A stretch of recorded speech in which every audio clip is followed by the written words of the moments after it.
Welcome back to Pax Europiana. This is now the end of the May visit here in Pristina, and I'm here in the center and I will give some updates about the current situation. And first of all, I would like to say it's time for visa liberalization for Kosovo. I think that's obvious and clear. This is the online petition which Vienna Goes Europe has just done now, and Kati has really done a tremendous contribution. It's over 5,000 now, the signatures, and I hope the French will listen, and I hope if they still believe in Europe, if they still believe in Europe here, that's the flag here, the European flag. If they still believe in Europe, it's time to get serious and to give Kosovo visa liberalization, and I think it's about time to get this done. And it's not only visa liberalization. I want to be very clear, what we need to do here is also to get the EU candidate status. I think it is what the country created by the great hero of peace, Mr. Rugova, has deserved. It's visa liberalization and EU candidate status. This is for the country very important. I hear they want only to apply in October for some reason, which is a mystery for me, which I call a major strategic mistake of the Kurdi government to lose this enormous window of opportunity which the tragic disaster of Russia's war against Ukraine has created. They should do it now. Let's see, maybe there's more wisdom, and it's good to hear on the diplomats and to listen to them, but I want to have Kosovo applying already today. I call also, I think it was very good on this visit as well, when we had the Ukraine flag up there. Here's the Ukraine flag here in Pristina, and it was in the media very well covered. This Ukrainian journalist who is here with the 20 Ukrainian journalists who are taken care of and have refugees and support here. That is a very important initiative of Kosovo, and I call for Kosovo to be recognized by Ukraine. It's again a major strategic mistake of Ukraine not to listen to me and not to recognize Kosovo. Is endorsing the narrative of Putin, and that somehow there's a connection between Crimea and Kosovo, which there is not. The only connection is that Serbs and Russian imperialism has suppressed people of Muslim belief. Yeah, that's actually very true, and that NATO is the only hope for security in Europe. That's of course also very true. I want to make it very clear that I strongly believe in NATO, and I'm very happy about the Finns that they have now decided to join NATO, and the Swedes, and I'm very unhappy about Austrian neutralism, and I call for Austria to join NATO. I call for Kosovo to join NATO. I call for Bosnia to join NATO, and NATO has liberated Kosovo, has liberated also Bosnia, and it's very important. We have failed the people in Georgia and in Ukraine from the terms of NATO. They wanted to join. We have done this terrible summit of Bucharest. Was of course very good for Albania and for Croatia, but for Macedonia, for Georgia and for Ukraine it was a terrible summit in 2008. It was the turning point of world history to the worse in terms of Eastern European security. We have recovered now after difficult years in Macedonia. The Russians have fought very hard back against us via Bulgaria. They have taken over for some years in the Bulgarian politics, and they have blockaded Macedonia now. But I hope that we will have a very clear decision for the opening of candidate status of Macedonia. And I was at the tomb of Goce Delchev in Skopje now. Thanks a lot to my friends for showing me their tomb.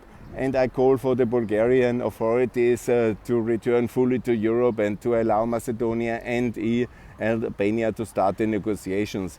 It's unbelievable that we have now 17 years of non-negotiations with the EU candidate country of Macedonia, and it's a very good sign when the Ukrainians now think just to get candidate and then everything is good. No, we need an alliance of all decent countries in Southeastern Europe and Ukraine to open up Europe together. It's not one decision at the summit 23rd of June. We need that the EU is changing its own perception to the success of enlargement of 2004 and 2007, because this was response to the Russian aggression, and they have done the uttermost to destroy our positive impression of the enlargement. Yeah? This was, of course, a big disaster, and then we are all completely divided. It's a very big problem that Serbia stays neutral, Austria stays neutral, and also that Moldova, here's the Moldovan flag, yeah? That Moldova stays neutral is a big problem. I call for Moldova to recognize Kosovo, and it's not the same like Transnistria.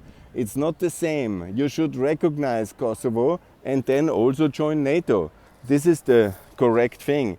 I had now the flag of Kosovo also with me when I was traveling in Moldova. Hi guys, this is a very good country here, Kosovo. You need to recognize Kosovo. Hello my friends from Moldova. This is the way to do it. And also I remember the Georgians. I will go there soon. I want to call for Georgia to recognize Kosovo. There's a lot of bilateral business already and cooperation, and it's a lot of mutual learning.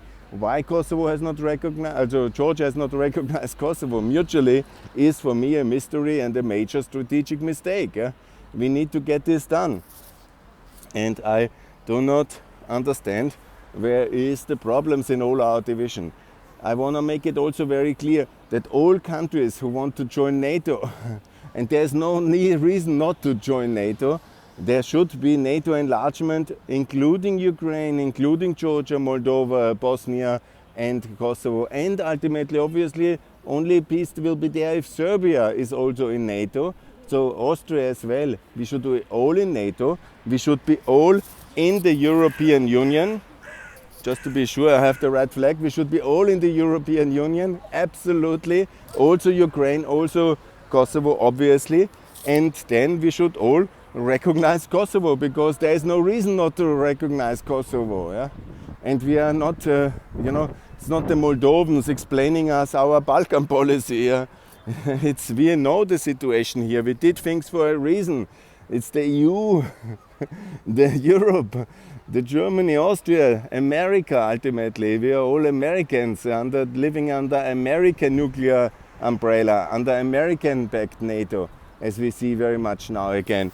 And then we cannot somehow say America did the armed intervention to liberate the Kosovo Albanians and recognize the country, and then the Moldovans decide for their own particular things, or the Spanish or the Slovakians share their wisdom on foreign policy with us and export their own fragility to the European level. And then they say, because we know these things now, we are so smart, we do not recognize Kosovo because we are friends with Serbia, or we take respect for Russia, or we do some other activities, and then we are in a complete mess, and we are unfortunately divided. And the more divided we are, the less we can, of course, sustain the Russian hammer blows of the aggression. Because the more divided we are, we cannot support Ukraine, we cannot do the sixth sanction package, we cannot do the integration of Ukraine in the EU, because we are divided and we are weak. Yeah? And Russia is benefiting and profiting from our internal divisions on the issue of EU, NATO, the Euro obviously, and also then Kosovo and Ukraine now, and then and oil and sanctions. Of course we have to decarbonize, but first we have to de-Putinize our energy system, and that's a major contribution for carbon and for anti-uranium, because this is mostly coming from this country. So let's first de-Russify, de-Putinize our energy system and the European economy, and then based on that we can obviously have major breakthrough in the energy system already, and we can also live much freer, safer and securer and more united. And having all these countries in the European Union is by itself a major economic success, because of all the human resources, the people, and also the potential to build and to develop and to integrate, to bring them to the European standards. And let's not forget, the Balkans and Ukraine is very much the battlefields of World War I and World War II, and many wars between, because it's the fragile Eastern European periphery towards the former Ottoman and the former Romanov Empire. And if we have them securely in NATO and in the EU and in the Euro, it is a lasting contribution for peace in the world, which the EU and NATO can do and will do. So this is a noble task, and that's why I'm standing here in front of the hero of peace of Southeastern Europe. Mr. Rugova was a peace activist, a human rights activist. He led his country to freedom and against Serb Milosevic, Yugoslavian socialist suppression. And so I'm very honored that I have met him at least once in 2004 at the EPP Congress. And I'm here standing calling for recognition of Kosovo by Moldova, Bosnia and Ukraine and Georgia. And I will continue my campaign here, and I will be very active on that one. I want to thank everybody who we met during this week here, during this active 3 days, Thursday, Friday, Saturday, going to Kosovo and Macedonia. Was very, very informative and very good. And now we are ahead of the summit of the 23rd of June to be very active and to get all these things done and to have major progress. And no, Mr. Erdogan or Mr. Putin, nobody will stop us to enlarge NATO and EU and the Eurozone and the area of prosperity, freedom and human rights which we have created and which we need to defend.